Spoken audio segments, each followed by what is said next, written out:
Hi everyone, in front of me I've got Motorola Edge 60 Pro and let me share with you how to set the camera timer on this device.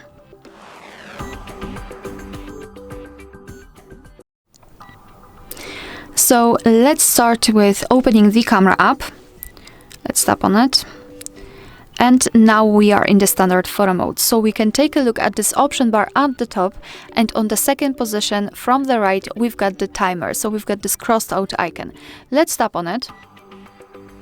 And after tapping we can open available options. We've got two, so we've got 10 and 3 seconds delay, and of course the off option. So let me choose 10 seconds delay. Just tap on the option which you'd like to use.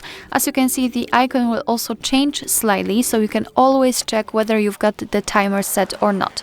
So now simply tap on the shutter button, and from now on your device will count down from 10 or 3 depending on which option you've chosen, and after that time it will simply take a photo.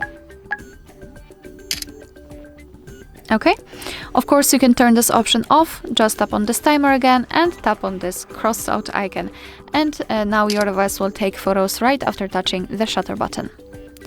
Alright, so that will be all. Thank you so much for watching. Please hit the subscribe button and leave the thumbs up.